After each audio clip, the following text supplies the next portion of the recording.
jump in. Again, Pamela Gold, whichever side she's on, goldevolution.com, awesomeness, quality conversations happening on topics that will help us all. Bam.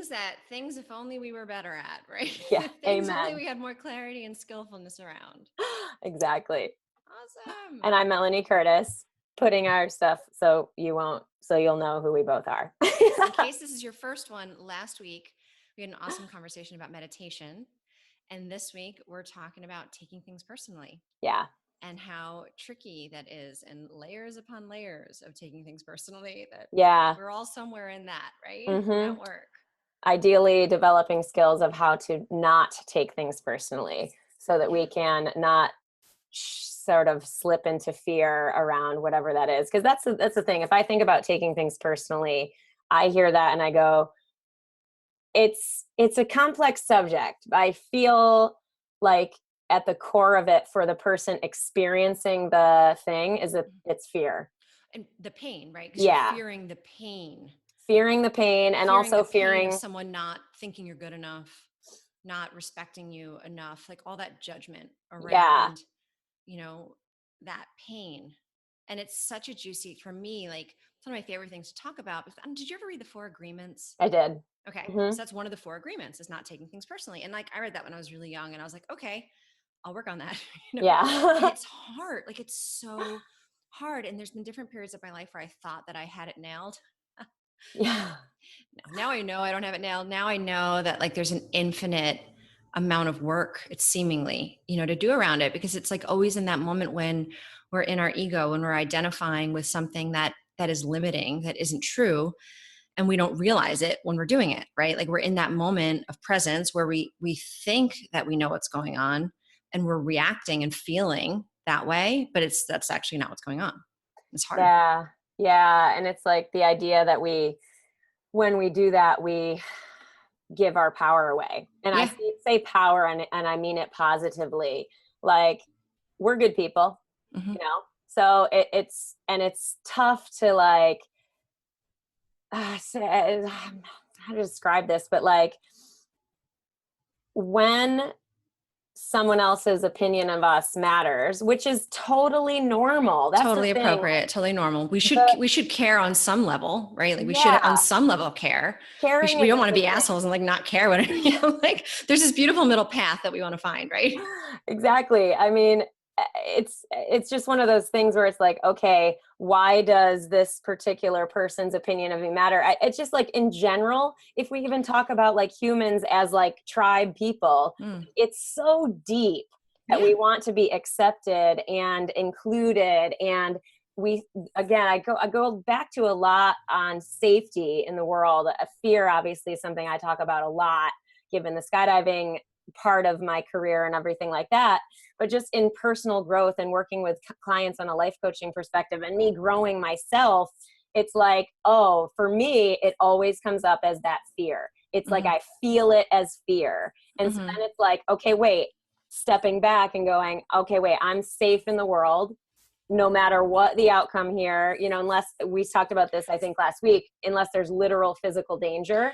Right. And I think I want to differentiate between behavior and opinion, right? Because we can take opinions personally or not personally, and we can take behavior personally or not personally. Yes. And like opinions, it's like whatever. Like you can just get to a point where like I don't care what someone thinks of me. But behavior is different. We need to have boundaries around behavior, and that's one of the ways that we get kind of stuck sometimes. Like, wait, I'm not supposed to care when they treat me so badly. No, because behavior is different than opinions. Like behavior, having appropriate boundaries is really, really important. So it's like, again, like this differentiation between taking something personally and having boundaries is a really important part of the conversation too, right? Because that's tricky for most of us. Like where does the boundary fall? Sure, absolutely. At least for me, I always want to like think and go, oh, think the best of someone else. And like, I tend to over assign, and it's not to say there's not, that sounds like judgment. I don't mean it as judgment. Like I tend to, my old, like before I'm like working out all of my own stuff, a lot of what I used to do and why I would find myself in painful situations or interactions and not be sure how to handle those is that I would totally assign meaning to people's actions and go, if they loved me, if I were good enough, that type of thing. Again, the depth of those things. Or if they were good enough, because we make things personal too, right? We don't just take things personally, we also make things personal, right? Tell me, what do you mean? So taking things personally is when we are kind of saying whether I'm good enough, right? We take it personally, like it's about how good enough we are. And then we also do the same thing to others. We make it personal, and other people do that to us. They make it personal. Like, I'm sure you've been in a situation where someone like makes it personal when they say no. It's not like in our head that we're saying, oh, they think we're not good enough. They're actually saying to us, you're not good enough. They're making it personal. Oh, And so and we do that, right? Like we do that all the time when we judge others and say, well, if they were better, if they were good enough, they wouldn't allow this to impact how they're treating me, right? Like I'm sure you've had this in your life. I've had people recently, and it's the hardest is when they're really intimate relationships. Like the closer we are to someone, the harder it is to have this kind of spaciousness around all this. And I had a really close person in my life that like really treated me with so much disrespect and so much like lack of care. And it was a constant struggle to stay ahead of my thoughts, ahead of my judgments around if they were good enough, if they were better, like they wouldn't treat me like this. Like how can they be treating me like this? Like it was so painful for me. sure. And my mind wanted to understand, my mind wanted to kind of assign if, that, therefore this, to keep me safe in the future. Like that's how our minds work, because our minds are wired to keep us safe. So when something painful happens, our mind wants to understand it and assign some like, truth and causation so we can avoid it in the future. Definitely. As opposed to kind of surrendering and being like, I'm not going to make this personal. This isn't about whether that person is good enough. They just are where they are. Right. That's huge. And so I think both parts of this conversation are important about like taking things personally and then catching ourselves when we make things personally, because it's kind of the same thing, opposite sides of the coin, but it's the same trap that we fall into so frequently. Yeah, it's so funny. I was talking with with another client the other day about how it's very typical for like nurturing people to take things on themselves, to experience the fear of I'm not good enough, or the fear of the sort of incorrect perception of you. Like I see myself and know I'm doing my very best. I'm trying so hard to make sure everyone, knows that I'm always trying to do the right thing, stuff like that. And so when that happens, that we're perceived differently, that's very scary. But we never, not never, but like how it's typical to not assign the same harshness to another person. Yeah, we're always harder on ourselves. I mean, most of us hopefully are harder on ourselves than we are others, but there are people obviously that aren't like narcissist people that are, they walk and nothing they ever do is not good enough. It's always the other person, right? That are assigning that blame. And those people are just stuck in victim mode, and we're not like that.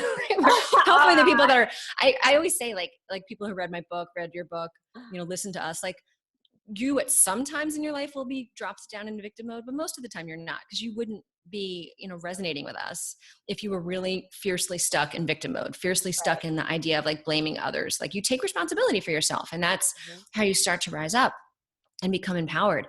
But I want to spend a little more time talking about the pain underneath the fear. So I think it's such an important thing, because we get stuck in the fear because we don't want to face the pain. And one of the ways to get out of this cycle is to face the pain, like that someone doesn't think that I'm good enough, or that in this second, like if you're going to like judge it linearly, I wasn't good enough. Because there are times I make mistakes all the time. I don't know about you, Mel, but like there are like on the daily, there's times when like, technically speaking, if someone was like judging like how I do moment to moment, there's plenty of moments when like, I'm not good enough. Like I dropped the ball, right? Like that I wasn't as skillful. So like, facing that reality. It's a constant practice. Holy shit, perfection does not exist. And that's the thing, like releasing that. Yeah, that's a whole other thing. And so like facing that truth, that like, there's gonna be a lot of moments when like, technically speaking, if I had a judge following me around all the time, I'm not good enough. But that doesn't mean that I'm not good enough. Like there's this like a deeper definition of who we are. And that's why it's so important thinking about like, well, if you're stuck in your ego, you are identifying with these like moment to moment performances, if you will. Yep.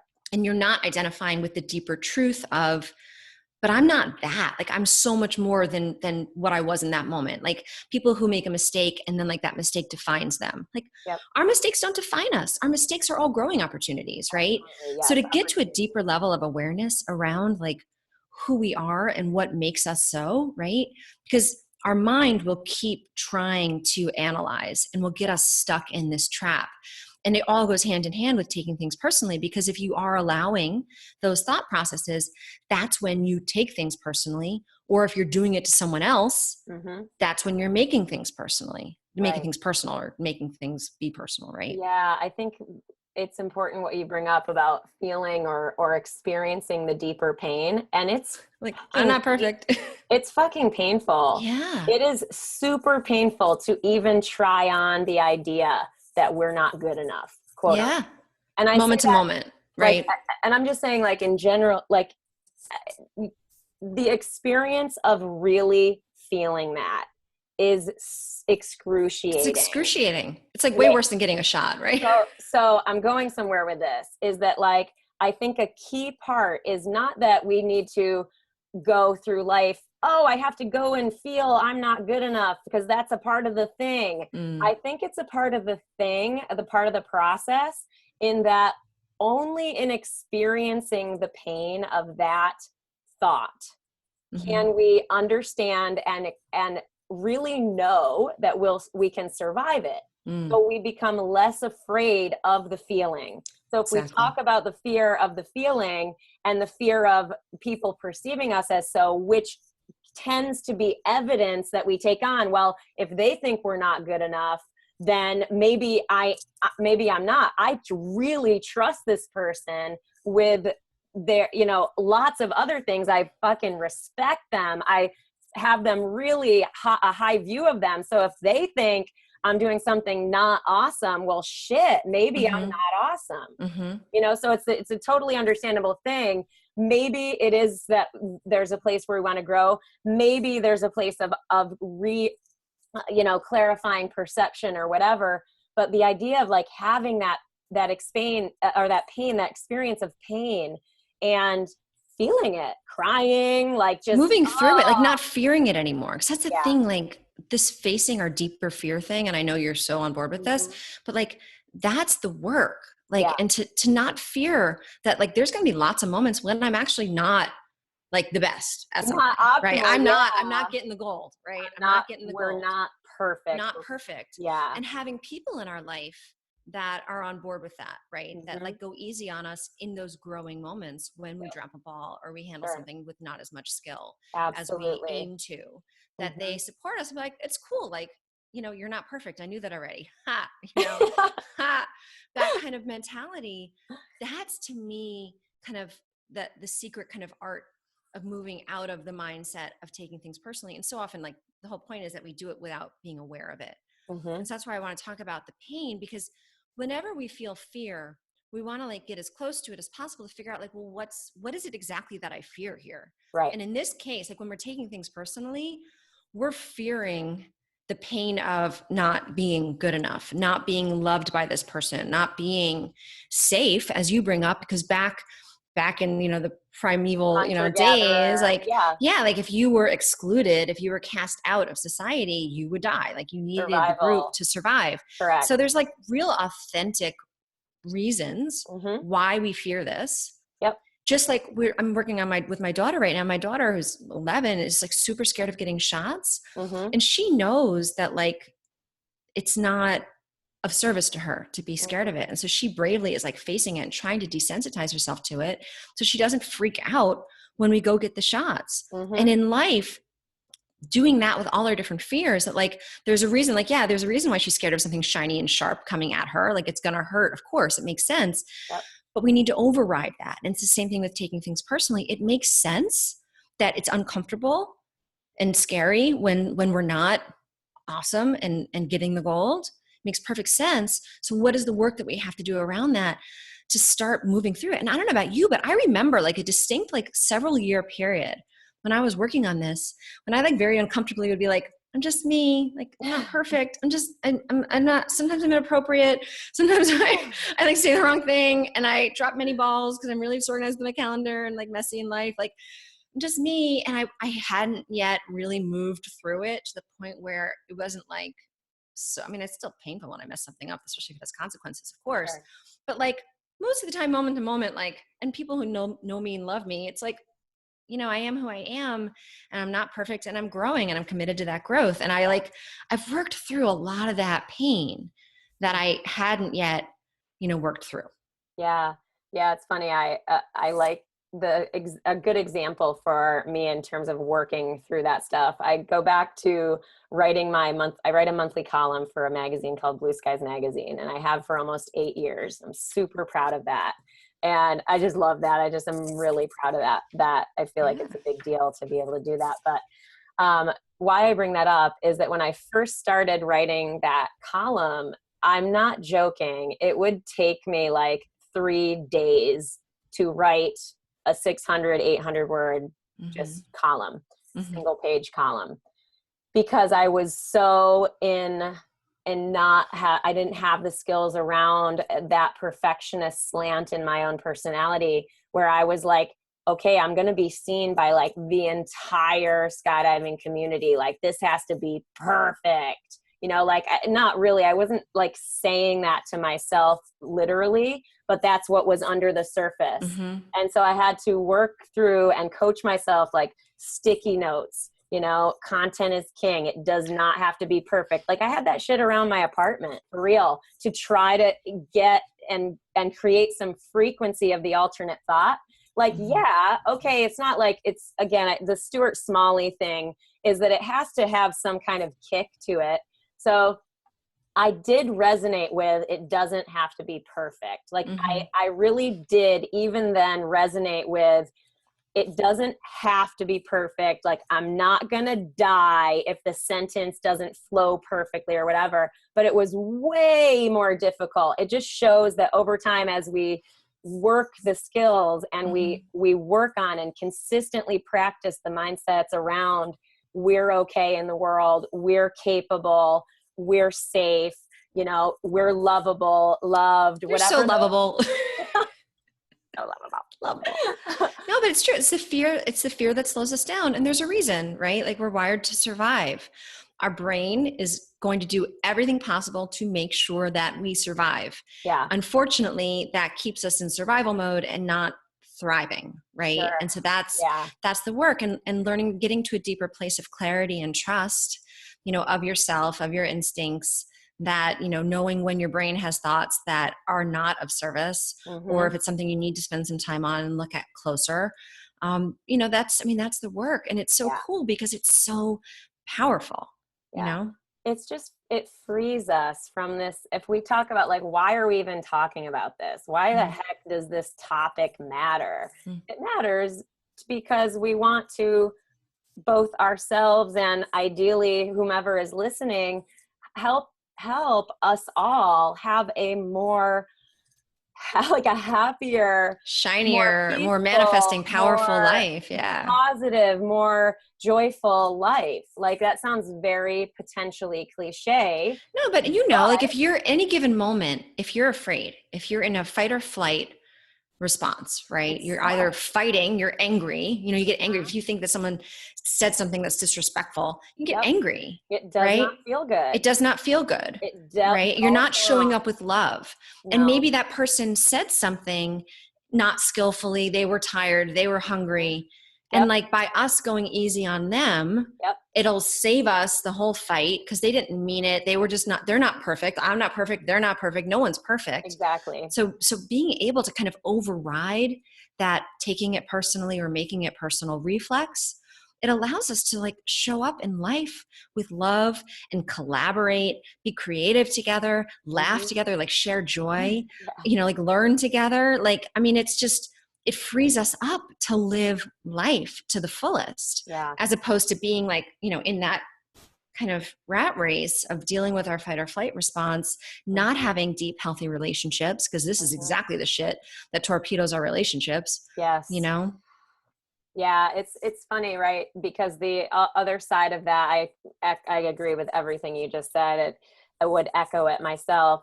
I think what maybe people, and certainly what I've had to work on myself, is I feel like for me, just how I'm wired and made up, it's easier for me to be like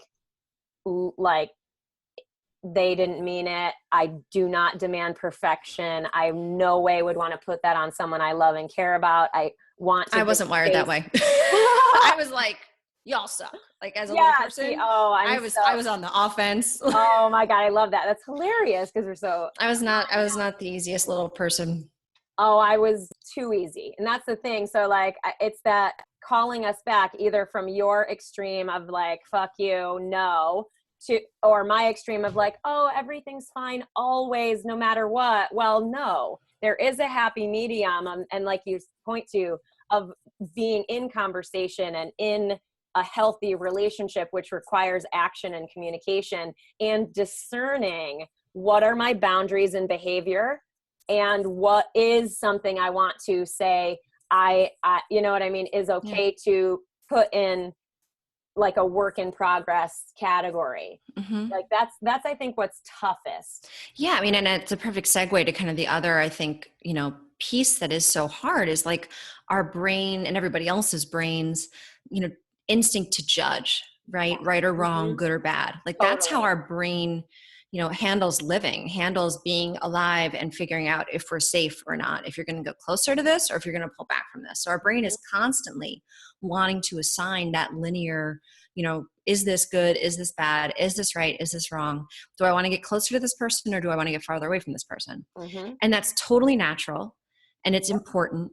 And the key is to use it and just tweak it slightly where we stay in kind of an assessment mode or investigator mode, staying open-minded and curious as opposed to judging, right? And when we judge, we close the door. That's it. Like you are an asshole. As opposed to you were an asshole, but I'm an asshole sometimes too. Right? Yeah, I think the distinction in judgment is that I always make this distinction when I'm working with clients just so that they know where I'm coming from in terms of that word, is that it's one thing to judge someone, like you said, as right or wrong. That's bad. That's no good. AKA you're no good. That's like what shuts the door.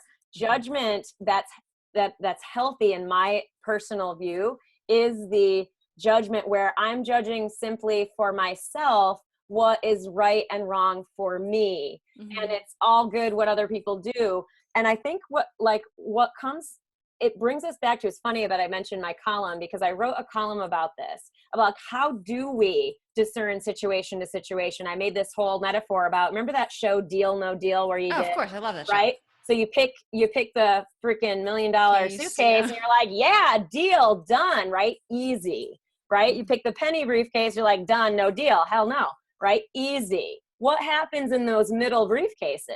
What happens in that middle ground is like, how do we stay calm? How do we rest and be able to make clear and conscious decisions? And for me, it comes back to trusting myself, and trusting my capability trusting myself, as like a loving person and caring about others and being okay with how it's perceived because I know it's coming from a good place, but also trusting my ability to take in information and make decisions as best I can, situation to situation. Exactly. And that's how we stay calm, right? Like I talk about this all the time. It's like figuring out to get to a deeper and deeper place of trust with ourselves, respect and trust with ourselves.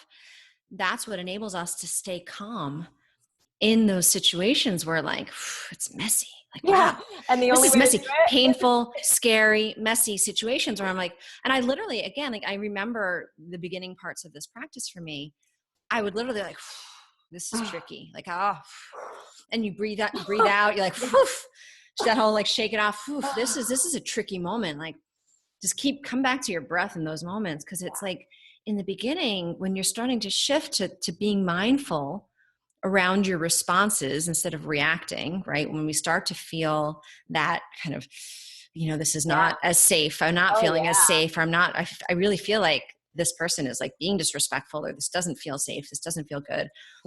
Even more recently, I remember beginning this year, I had a really tough conversation with someone. And I remember saying like, I'm not feeling safe right now in this conversation because I was getting overwhelmed and I didn't have the skills actually to like be graceful and like stay in the conversation. And so I just had to like, put up the white flag of, right now, like I'm not feeling safe. Like the way this conversation is going, the way you're speaking to me, it's not feeling safe. And I know it sounds like so cheesy and strange, but like, that's what I said. I said, I think we should end the call and circle back around later because I love you. I know you love me. And like, for whatever reason, this is just like, we're really struggling right now. And that's okay. Like no shame, no blame. Like I'm sure I could have done a million things better. Like there's no like blame or anything around any of it. But just to like, because there's this period where like we know that there's this new skill we want to get better at, like staying calm, trusting ourselves.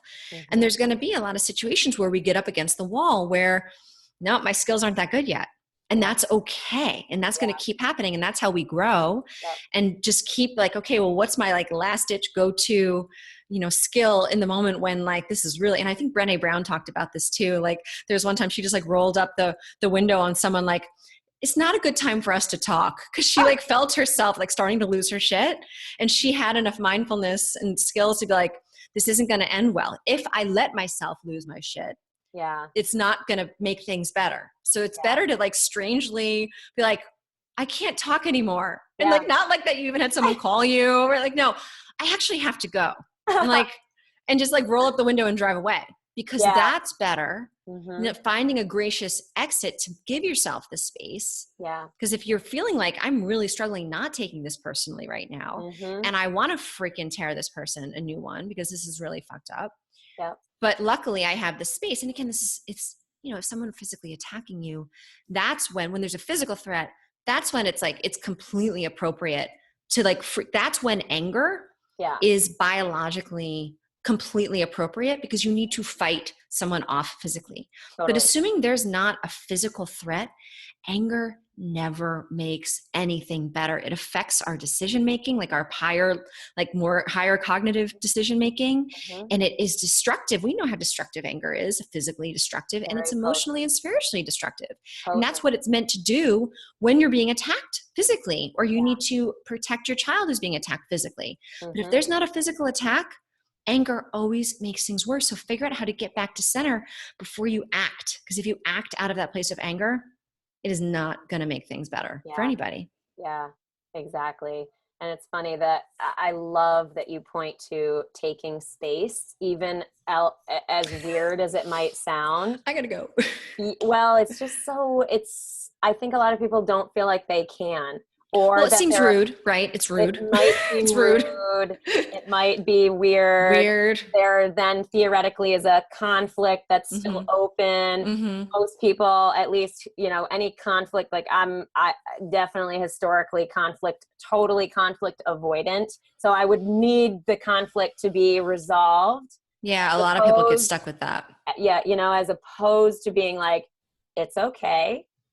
I love you. I know you love me. Like to me, that's what, and obviously if it's like, a mom at PTA. By the way, I still struggle with this one. Like this is still like, I'm still in consistent work with like not fearing conflict. Yeah. Well, so you know what I do when I'm at this point? Sometimes I'll say like, hey, listen, I care about you. I respect you. I know on some level, I hope on some level you care about me and respect me. I don't know exactly what's going on right now, but like, I care about you. I respect you. So like, maybe we can just put a pin in this and come back to it when we're kind of in a different place. There's something about the time and place right now that like, this seems like it's not going in like a loving direction or a constructive direction. Me, I tend to be warm and fuzzy and like say love a lot, but like a lot of people are gonna be like, I love you, man. But like to use the word respect, that like and constructive, that like, look, I want to try to figure out how to be constructive on this issue. For whatever reason right now, it doesn't seem like we're coming together. It feels like we're kind of pushing each other apart. So like, I respect you. I always go back to like the respect. Yeah. Because I do, like, respect is one of my core values. I do respect everyone. Yeah. And I hope and kind of demand, actually, let's put it that way. I demand respect from others. And if someone's not giving it to me, then I'm not going to play on their team, right? Like, then we're not going to be teammates. And I, luckily in my life, have the control over who I choose to participate with. And like, there will be people like other moms or something that, like, for whatever reason, just like, no judgments, but like, they don't seem capable of being respectful of other people's, well-being and perspectives and thoughts and feelings. And like, that's where they're at. And like, I'm not going to be in the pool with those people. You know what I mean? Like, we're going to have space. And if I'm forced to interact with them, I'm going to do it very carefully, and keep some boundaries up, because it's not okay to talk to me in a disrespectful way. It's not okay to disrespect me. I am super crystal clear on that. And so for me, when things start to be in a conflict situation, that's my like fallback. Like, look, and I'll say it, like, I never want to hurt your feelings. I respect you. I care about you and your experience and your family or whatever. Like, I care about your perspective. And for whatever reason right now, like, we're having trouble communicating, and that's okay. It's like, I know I'm not perfect. Like, sometimes I joke, like, I'll use, like, I might be hungry. Maybe I'm just hungry. I might be really hungry right now. My blood sugar's low. There's lots of things that go into how we show up. Yeah, it's very complex all the time. It doesn't necessarily have to be some sign of some like deep not good enoughness. Thought, it can be, but it's not. But again, even that's a judgment, right? So like, I'd go to like a really deep place on being non-judgmental, that like, we all struggle for particular reasons at particular times. And it's not because we're not good enough. It's because we're pushing ourselves. We're in a growing mode, right? Yeah. And so when I'm around people that are train wrecks and are behaving in toxic ways, I literally like, my brain still has the reaction of being like, what the fuck? Like, what's wrong with this person? And then I know enough to get out of my head and into my heart and remember, like, they're a human being that's struggling with something. I love struggling with awareness, struggling, not in a judgmental way, but like, we would be compassionate. Yeah. We would be respectful of each other. Would, like, those are things that like, we all naturally are wired for that. Yeah. And the only time we're not behaving that way and being that is when there's something going on. Like, some people get stuck their entire life. They're in a spiritual illness. Like, same thing with being lazy. This is one of my pet peeves. People are so judgmental around people that are lazy. People are lazy when they're spiritually ill. They're not feeling inspired. They're not feeling connected to something bigger and their deeper purpose, their creativity. Kids being bored, that's a healthy, normal reaction that spurs us into being creative, right? And the only time that we fall into laziness is if something's wrong. Like we're not feeling inspired by all the bright, beautiful, shiny objects around us, right? And that happens. Yeah. Go, keep going. But that's not because someone is not good enough. Like, to me, there's like, that's illness, like spiritual illness, mental illness, physical illness. To me, it's all illness that I will be compassionate as I set boundaries around what I allow into my life, right? Yeah, absolutely. Yeah, the energetic like weight of things. Like so spiritual illness, how you're saying that, or just any sort of self-defeating talk, or any sort of tough conflict or victim energy around an experience, or so it could be in our own head, or it can be an experience with another. Something happened, yeah. Those, or something in life, some whatever. The way we were parented, like if our parents were constantly shaming us, like, what's wrong with you? Like, something's wrong with me. And then when something's wrong with you, when you think that something's wrong with you, you don't want to go create stuff. You're like sitting there, like, thinking that something's wrong with you. Yeah. And it takes effort to see that, but like, just to speak to the weight of it and why that would drive us to not want to get up in the morning and spring out of bed. You know what I mean? Yeah. Like, I feel so lucky and grateful that my work feels purposeful to me. Like, I've said this before, and it's funny, but like, it might seem like I'm totally down. Look at me, do the funny videos, but that's tough for me.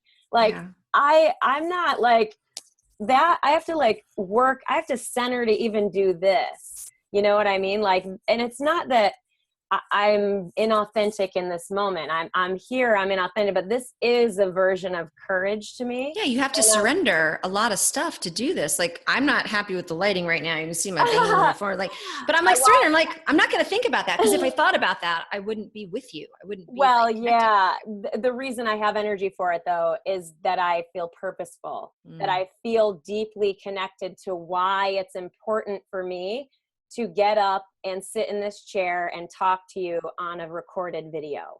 You know what I mean? Like, that to me is connected to contribution, something bigger than myself, which Right. to me motivates me from a deeper place. Yeah, that So, feeling, that connection, absolutely. so anyway, it's just like to speak to the energy though, like Yeah. of why, like, so the days when I don't want to spring out of bed, those are the days when I have to go, what's going on? What am I not, why am I disconnected from what's up, or what else is on my energy that I could help clear? You know, is there something that I could clear with a loved one or whatever? You know Yeah. what I'm saying? Like, so doing that consistent checking in with our lives, not both in the work, but also just in life and in ourselves in general. Yeah. I mean, that's not to plug my book, Yeah. but plugging my book, but like, those are the 5 pillars. Like, literally, if I'm feeling heavy, I'm like, all right, am I connected with gratitude for all my blessings? Am I Mm-hmm. feeling compassionate towards myself and towards life? Yeah. And am I feeling brave, or am I feeling frightened right now? Because sometimes we're not like aware of what's actually going on. So by checking in and then Mm-hmm. surrender, is there Yeah. something I'm fighting? Right? Like, is there something that I'm not surrendering to? And then is there something that I'm not open and curious about, where I'm subconsciously or maybe consciously have judged something to be like not good, or that's it, or there's no additional, like, I think of when I was young, I had like a million different jobs, a lot of which sucked. Like, I worked like in the dining hall at Yale, like you'd wear the hat and the apron and the outfit. But like, I got paid good money to do that. And then I used that money to go do the things that I loved in life. And so even though it was incredibly humiliating, like I was a bus incredibly, person at a nice yay. restaurant, baby. Yeah. And so like, and then you think of like Fast Times at Ridgemont High, right? The pirate, but like, it's that when you have that bigger awareness and connection, because if I just judged working at the dining hall sucks, and that was it, I Mm-hmm. wouldn't be inspired and energized to go. And I had freaking fun at the dining hall. Like, if Yeah. I was your server, what do you want? Like, I made it fun, because you can make anything fun. But like you said, checking in with those kind of 5 areas are what I've identified as like a quick, like a 5, and I have a 5-minute morning meditation that you can do for free on my website. So it's like a quick touch base, because really when you're in this kind of centered inner kind of peace state, it is Yep. so dynamic, and there's so much flow of that energy, that inspiration, the creativity, the love, the laughter. Mm-hmm. It is, and the learning, like that growing, that growth. Yeah. It's so dynamic and it's so powerful. And Mm-hmm. that's what this whole kind of inner peace, and like when you're taking things personally, just to circle back around to our original Yeah. Yeah. topic, Well, when exactly. you're taking things personal, you're not at a state of inner peace. No. You're not. Yeah. And it's funny. I always circle back to, because my general perspective is mindset, Yeah. right? Like, you have the, five pillars, and find your strength and spiritual strength, which I completely resonate with as well. It's just the way that I tend to say it is around mindset, Yeah. is around like recognizing what's the driving thought. And so it's taking things personally is just such an amazing opportunity to practice our personal growth, which sounds so stupid and cheesy. And I say that. No, but if you want to live a great life, like, don't you want to live a great life? Hold on a sec.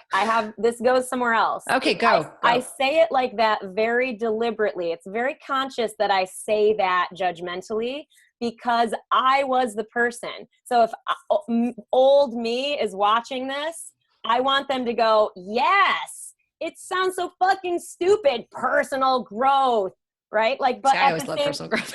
but at the same time, I was called to it. Mm-hmm. So my audience, my peeps that end up working with me typically are the people who are like, ugh, I don't want to do that crap. They have a thumbs down in general to the fluffy, fuzzy language. That's why I love you. Because I'm like so fluffy and fuzzy that like...